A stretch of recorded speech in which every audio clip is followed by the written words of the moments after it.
Dear students, myself Dr. R.K. Tiwari, I again welcome to all of you at the very excellent and beautiful platform of Team Super Cluster.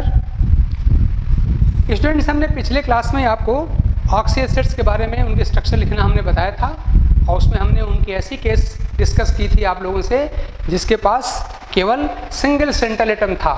उसके हमने 2 category कर दिए थे। एक वो category थी जहाँ पे परऑक्साइड लिंकेज नहीं था और दूसरी वो कैटेगरी थी जहाँ पर परऑक्साइड लिंकेज था। आज हम उसी के मोस्ट एडवांस फॉर्म, जो कि आप जानते हैं, आप किसी भी ईयर का पेपर उठा लो, चाहे आपने आईआईटी मेंस का उठा लो, एडवांस का उठा लो, या आपने नीट का उठा लो, या आपने बोर्ड का ही ले लो, तो हर तरह से आपको दिखाई पड़ेगा कि ऑक्सीडेटिव क्वेश्चन जरूर वहाँ पर मिल जाता है। तो आज मैं जो लेने जा रहा हूँ इस मोस्ट जो एडवांस और कॉम्प्लेक्स टाइप की केस है। हालांकि इसको मैं कॉम्प्लेक्स रहने नहीं दूंगा, आप लोगों की हेल्प से मैं इसको बिल्कुल सिंप्लीफाई कर दूंगा। वो क्या है? With 2 central atom. याद रखिए, हम 2 सेंट्रल एटम वाले ऑक्सी एसिड्स यहाँ पे आज लेने वाले हैं। अब देखिए इनका फार्मूला क्या होता है, याद रखिए। तो इनका फार्मूला होता है, याद रखिए, तो इनका फार्मूला होता है, देखिए कुछ ऐसे। यहाँ पर मान लीजिए हमने H यहाँ लिख दिया, यहाँ पे P लिख दिया, फिर इसके बाद से हमने X मतलब सेंट्रल एटम हमारा यहाँ पे 2 हो जाएगा और यहाँ पे O जो हो जाएगा वो हमारा मान लिया यहाँ पे R है। तो ये जनरल फार्मूला इनका होता है, जहाँ पे P क्या है? नंबर ऑफ हाइड्रोजन एटम है। 2 आप देख रहे हैं, X क्या है? X हम लोग का सेंट्रल एटम है पहले की तरह, और R क्या है? नंबर ऑफ ऑक्सीजन एटम है। तो इस तरह के जनरल फार्मूले वाले हमारे जो एसिड्स होंगे वो हमारे ऑक्सी एसिड्स यहाँ पर इस केस में डील किए जाएंगे। देखो यहाँ पर अपने X मतलब हमारा सेंट्रल एटम हो गया, इनका नंबर हमने 2 रख लिया है, तो इस केस को हम डील करने वाले हैं। तो इस तरह के फार्मूले वाले जो एसिड होते हैं ऑक्सी एसिड्स, उनको हम oxy acids with 2 central atom कहते हैं। अगेन मैं आपको रिमाइंड कर दूँ कि यहाँ पे P क्या है? नंबर ऑफ हाइड्रोजन एटम है सॉरी, और R क्या है? नंबर ऑफ ऑक्सीजन एटम है।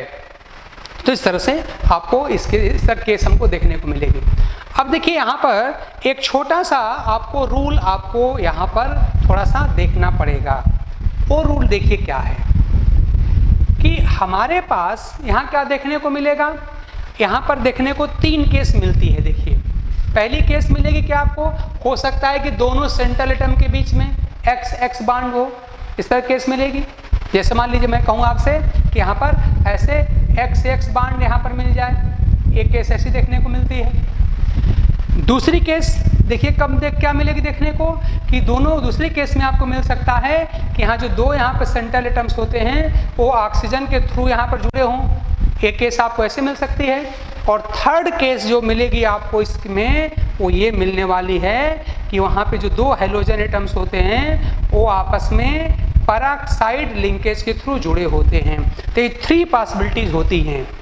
याद करिए, मैं ऐसे ऑक्सी एसिड की समय आपसे बात कर रहा हूँ जहाँ पर 2 सेंट्रल एटम्स हैं, और ये 2 सेंट्रल एटम है तो साफ साफ दिख रहा है आपको कि उनको दोनों को आपस में जोड़ना पड़ेगा। तो कैसे जुड़ेंगे? तो एक पॉसिबिलिटी है कि दोनों डायरेक्ट आपस में जुड़ जाएं, अगली पॉसिबिलिटी है कि वो इस तरह से ऑक्साइड बॉन्ड के थ्रू जुड़ जाएं, और तीसरी पॉसिबिलिटी है कि वो परऑक्साइड बॉन्ड के थ्रू जुड़ जाएं। तो 3 पॉसिबिलिटी है। तो कौन सी पॉसिबिलिटी किस केस में आती है उसके 3 रूल आपको पढ़ लेने हैं, और वो रूल्स मैं आपको दिखा रहा हूँ। तो मैं इसको सिंपली रब करके हटा दे रहा हूँ और इसको हटा के मैं आपको उसे दिखा दे रहा हूँ तो तीनों केस कब आती है। तो देखिए ये पहली केस कब मिलती है, देखिए ज़रा सा, बड़ा आसान है, बहुत ईजी है। याद करिए, हमने आपको ऑक्सीडेशन स्टेट की बात पहले ही बता दिया है, यहाँ पर कोई प्रॉब्लम होने वाली नहीं है। देखिए ये रूल आपका कब अप्लाई होगा? याद रखिए कि जब, ध्यान दीजिए, कि जब ऑक्सीडेशन स्टेट क्या करेंगे, जो भी हमको मॉलिक्यूल दिया जाएगा उसका हम ऑक्सीजन यहाँ पर निकाल लेंगे। और अगर ऑक्सीडेशन स्टेट आपका जो मॉलिक्यूल अभी हम एग्जाम्पल करके प्रैक्टिस आपको कराएंगे, तो अगर ऑक्सीडेशन स्टेट जो है वो क्या हो जाए? कम हो जाए। किससे? तो maximum possible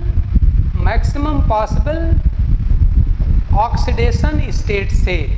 maximum possible oxidation state से अगर कम हो जाए तो फिर आपका ये रूल होता है। बल्कि मैं यहाँ पर इसको, इस डायरेक्शन को मैं इसे चेंज कर दे रहा हूँ इधर से, ये तब आपको ये स्ट्रक्चर देखने को मिलेगी।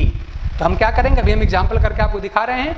हमको जो मॉलिक्यूल दिया जाएगा उसमें हम निकालेंगे उसका ऑक्सीडेशन स्टेट, और मैक्सिमम हमको याद रखो, हमको पहले से पता है भाई कि फास्फोरस कितना होता है 5 होता है, सल्फर का कितना होता है तो हम लोग जानते हैं मैक्सिमम 6 होता है, हाइड्रोजन कितना होता है मैक्सिमम 7 होता है। ये बात हमको पहले से पता होना चाहिए।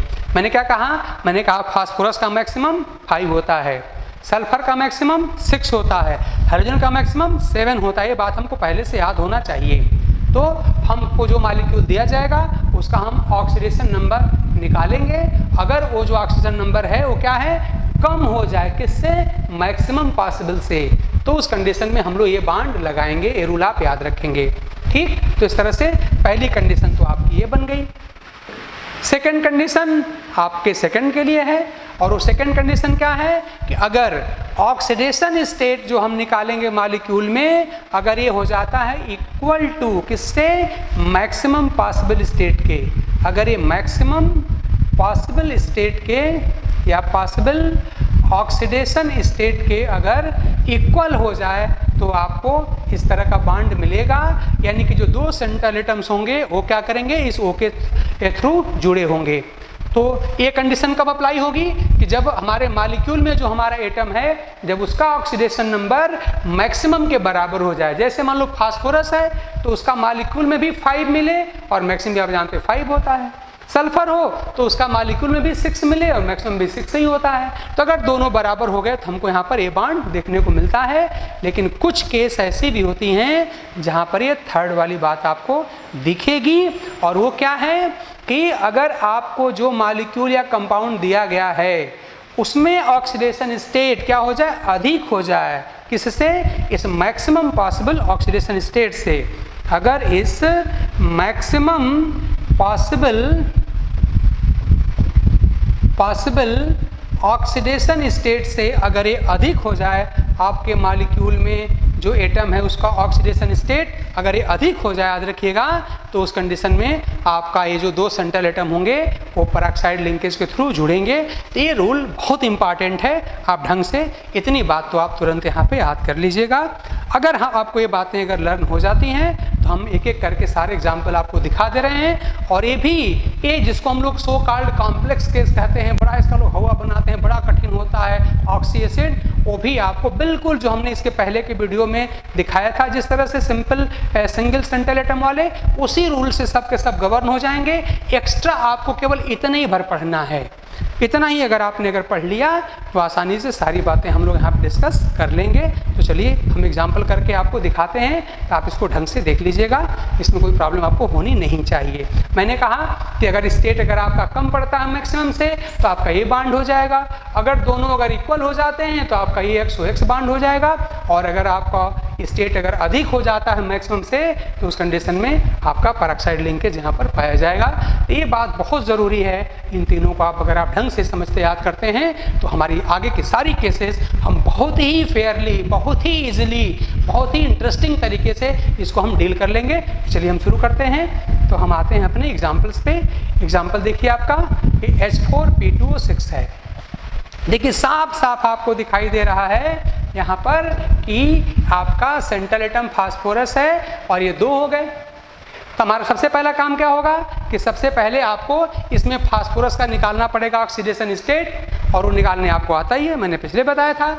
तो H का कितना होता है आप जानते हैं, एक H का होता है +1, तो 4 का कितना हो जाएगा, तो यहाँ पर इसका हो जाएगा +4। ठीक, O का कितना होता है, तो एक O का होता है आप जानते हैं -2, तो 6 का कितना हो जाएगा, -12 हो जाएगा। तो चलिए इसका हमने लिख दिया यहाँ पर -12। ठीक, ये हो गया। अब आप जानते हैं सबका मिलके 0 होना चाहिए क्योंकि मॉलिक्यूल आपका न्यूट्रल है। तो अब P पे कितना हो जाएगा, तो आप देख रहे हैं कि 2P का P2 का कितना हो जाएगा, कितना, तो यहाँ देखिए -12 और +4 कितना हुआ, -8 हुआ। इसका मतलब कि P का यहाँ पर +8 होना चाहिए, यानी एक P का कितना होगा, पर P कितना आएगा, तो पर P यहाँ पर हम लिखने जा रहे हैं आप कितना, +4। देख लीजिए आप, 4H का हमने यहाँ पर 4 लिखा है, O का यहाँ पर हमने -12 कर दिया, तो दोनों P का मिलके कितना होना चाहिए, +8 यहाँ पर होना चाहिए था।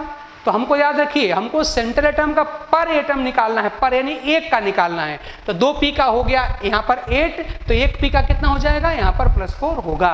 अब देखिए P का यहाँ पर हो गया +4 और मैक्सिमम कितना होता है हम जानते हैं 5 होता है। इसका मतलब क्या है कि इसका यहाँ पर 4 क्या है कि 4 जो है आप जानते हैं क्या है, कम है किससे, मैक्सिमम 5 से, हम सब लोग जानते हैं कम है। तो इसका जो ऑक्सीडेशन स्टेट है साफ साफ दिखाई पड़ क्या है, ये कम है किससे, यहाँ पर मैक्सिमम पॉसिबल ऑक्सीजन स्टेट से क्या है, कम है। यहाँ पर OH कितना है 4 है और मैक्सिमम कितना होता है आप जानते हैं 5 होता है। तो इस तरह से अगर ऐसा हो गया तब आप बिल्कुल बता सकते हैं कौन सा बांड यहाँ पर होगा। हम बहुत आसानी से कह सकते हैं कौन बांड होगा भाई। अभी आपको रूल हमने बताया था कि जब ऑक्सीजन जब कम हो जाता है मैक्सिमम कौन सा बांड होता है, इसका मतलब यहाँ पर XX बांड होगा। तो इस तरह से आपको यहाँ पर पहले बांड का टाइप निकाल लेना है, यहाँ पर XX बांड होगा। तो सबसे पहला आपका काम यही होगा। अब XX बांड आप बनाएंगे, देखिए इसको मैं रब करके हटा दे रहा हूँ। तो इस तरह से अब मैं स्ट्रक्चर बना लूँगा क्योंकि हमने बता दिया कि यहाँ पर XX बांड होगा। तो आप क्या करेंगे, फास्फोरस आपका यहाँ पर X है तो आप यहाँ लिख दीजिए ऐसे फास्फोरस और सिंगल बांड फास्फोरस, ये हो गया। अब याद करिए जितने भी H होंगे सब के सब अब यहाँ पर OH के फॉर्म में होंगे। याद रखिए कि यहाँ पर जितने भी H होते हैं वो सब के सब OH के फॉर्म में होंगे। तो आपके पास यहाँ पे 4H हैं तो यहाँ पर आपको 4OH मिलेंगे, लेकिन वो चारों OH एक ही सेंट्रल एटम पे मत लगा देना, उनको इक्वल बांट दिया जाएगा। इसका मतलब हमें क्या करना पड़ेगा कि ध्यान दीजिए कि हमको यहाँ पर 4OH में से 2OH तो हमको इस P के साथ लगा देना है। चलिए लगा दिया, और इसी प्रकार से 2OH हमको इनके साथ लगा देना है। देखिए सारे H हमारे O के फॉर्म में खर्च हो गए। अब देखिए हमारे O कितने कंज्यूम हो गए, तो 1 2 3 एंड 4, 4 O हमारे खर्च हो गए। 2O हमारे पास बचे ना, तो जो 2O बचे हैं वो एक एक दोनों सेंट्रल एटम के साथ यहाँ पर डबल बॉन्ड के थ्रू आप लगा दीजिए, क्योंकि आप जानते हो O की वैलेंसी कितनी होती है, सबसे कॉमन वाली 2 होती है। और अब आप देख सकते हैं आसानी से कि P की वैलेंसी कितनी हो गई, तो 2 + 1 + 1 + 1 5 हो गई। आप जानते हैं P की वैलेंसी 5 होती भी है, इसकी 5 होती है, तो सबकी वैलेंसी भी यहाँ पर सेटिस्फाई हो गई और हमने स्ट्रक्चर आसानी से बना के दिखा दिया कि इसकी स्ट्रक्चर क्या होती है। चलिए एक और इसकी प्रैक्टिस करके देखते हैं, अगर कोई डाउट होगा तो यहाँ पे दूर हो जाएगा। फिर वही क्या करेंगे, अगेन P का आप स्टेट निकाल लीजिए, तो क्या हो जाएगा अपना, देखिए यहाँ पर H4 है ना, तो एक H का होता है +1, तब 4 का कितना हो जाएगा, यहाँ पर +4 हो जाएगा।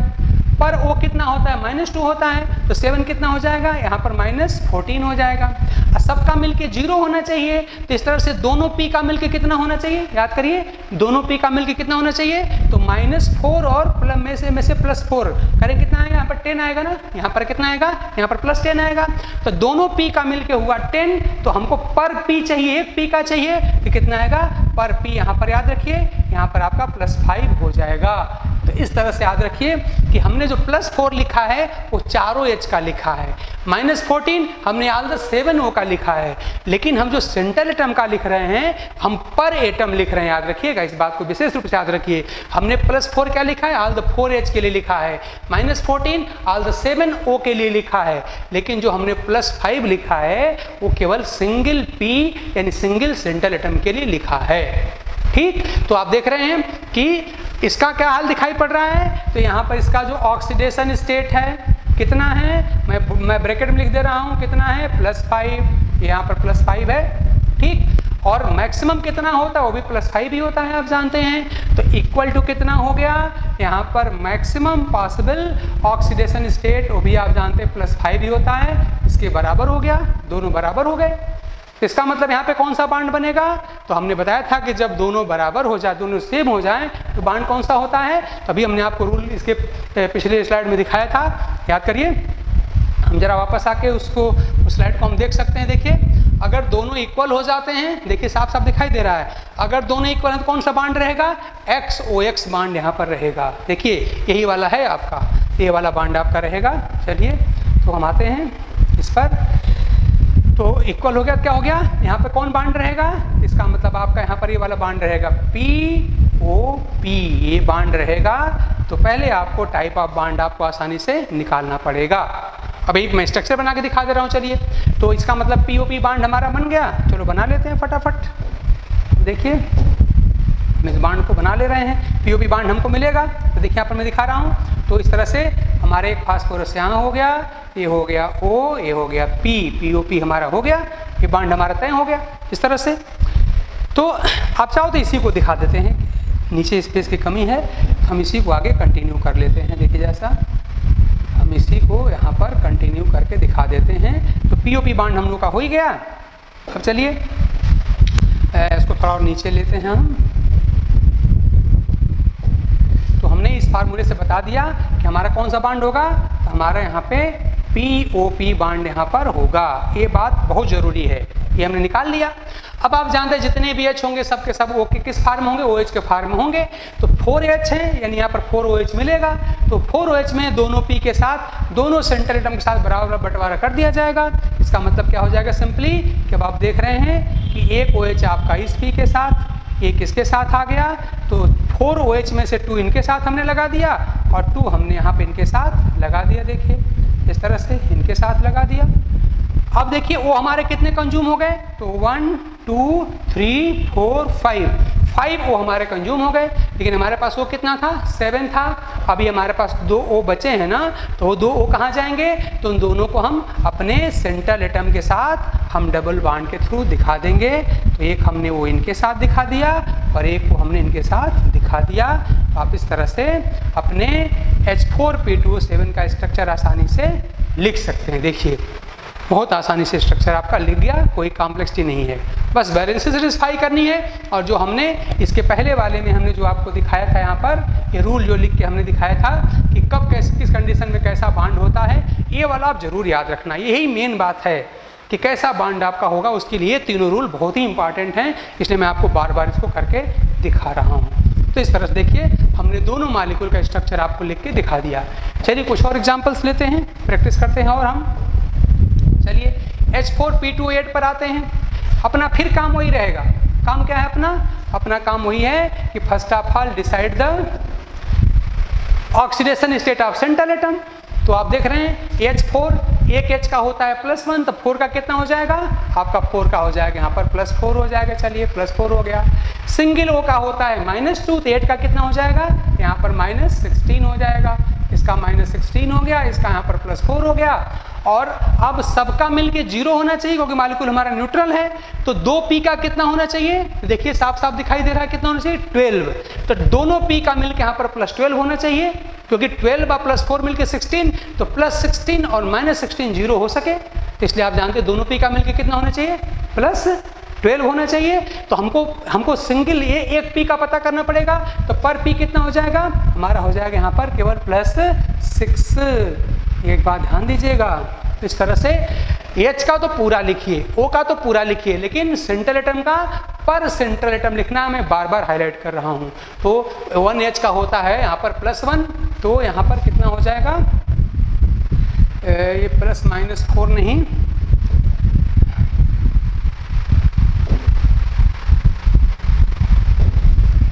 ये माइनस वाला यहाँ नहीं रहेगा।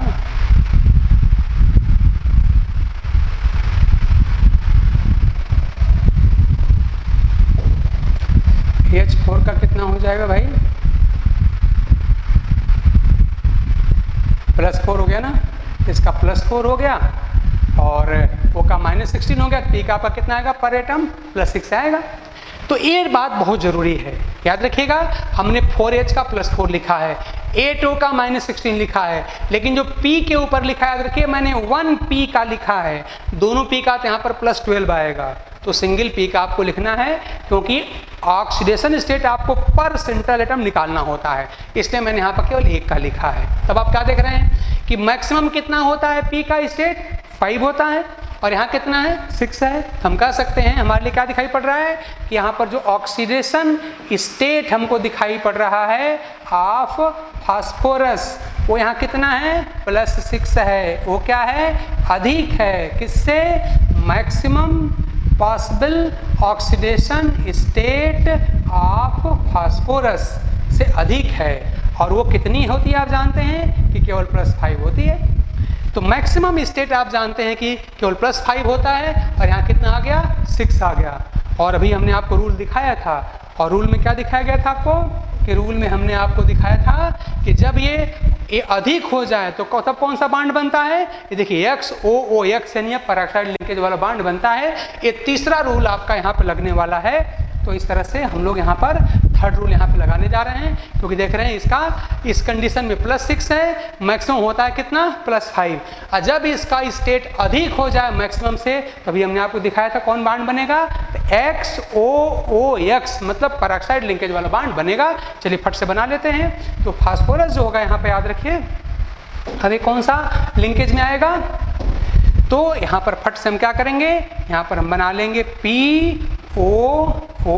याद रखिए यही मेन बात है, और ये मेन बात बहुत इजी है, हमने आपको करके दिखाया भी था। तो इस तरह से आपका ये बॉन्ड बन गया।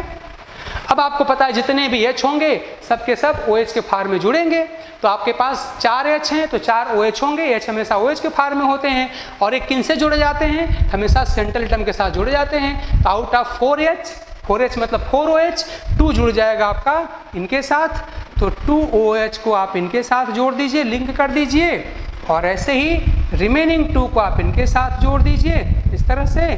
और अब आप देख रहे हैं कि आपके H तो सारे के सारे 4H आपके कंज्यूम हो गए। वो कितने कंज्यूम हो गए, 1 2 3 4 5 6, यहाँ पे 1 2 3 4 5 6 यहाँ पे वो खर्च हो गए। अभी आपके 2O बचे हुए हैं। अब 2O कहाँ जाएंगे आप जानते ही हैं। अब ये जो आपका सेंट्रल एटम है, तो इसमें से एक O जो होगा वो इसके साथ यहाँ पर लगा दिया जाएगा, और जो रिमेनिंग 1O है वो इनके साथ लगा दिया जाएगा। तो इस तरह से आप देख रहे हैं कि यहाँ पर हमने इस तरह का एग्जाम्पल भी दे दिया। तो हमने जो 3 रूल्स आपको बताए थे, उन तीनों पर हमने एक एक एग्जाम्पल करके आपको यहाँ पर दिखा दिया है।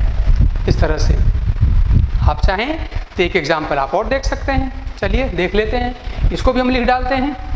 हम इसको थोड़ा सा स्पेस क्रिएट करने के लिए इसको हम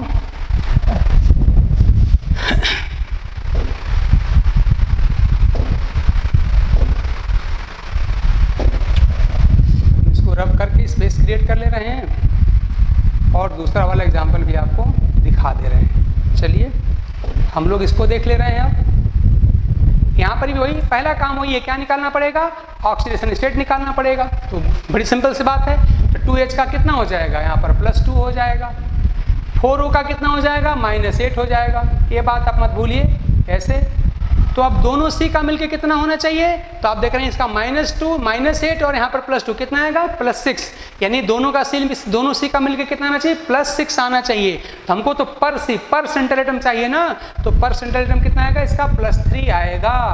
तो इस तरह से याद रखिए, मैं बार बार आपसे कह रहा हूँ कि H और O का तो जितना होता है सारा लिख दिया जाता है, लेकिन हमेशा सेंट्रल एटम का पर सेंट्रल एटम लिखा जाता है। वैसे भी आप चाहें तो अलग से भी फार्मूले से निकाल सकते हैं, जैसे आप निकाल सकते हैं निकाल लो, सब ठीक है। तो इसका मतलब कि कार्बन का कितना हो गया, हमारे मॉलिक्यूल में कितना है, +3 है, और मैक्सिमम कितना होता है, +4 होता है। तो क्या मैं यहाँ पर लिख सकता हूँ, देखिए जरा सा, यहाँ पर मैं लिख सकता हूँ रूल आपको याद दिलाने के लिए, क्या कि ऑक्सीडेशन स्टेट ऑफ कार्बन यहाँ पर कितना है, +3 है, ठीक, क्या है, कम है किससे, मैक्सिमम से, is less than maximum possible oxidation state. और वो कितना होता है आप जानते हैं, +4 होता है। तो जब ये कम पड़ गया मैक्सिमम से, तो कौन सा बॉन्ड बनेगा, तो आपको मैंने रूल बताया था, रूल नंबर 1, कौन सा बॉन्ड बनेगा, XX मतलब कि CC बॉन्ड बनेगा। तो फट से आप यहाँ से बॉन्ड आप बना सकते हैं। और मैं थोड़ा कलर चेंज कर लूँ विजिबिलिटी के लिए। तो क्या बनेगा, याद रखिए, जब ये कम पड़ जाएगा मैक्सिमम से, कौन बॉन्ड होता है, XX बॉन्ड होता है। रूल आपको मैंने बताया था। तो यहाँ पर कौन सा बॉन्ड बनेगा, यहाँ पर सिंपली आपका C सिंगल बॉन्ड C यहाँ पर बन जाएगा, ठीक।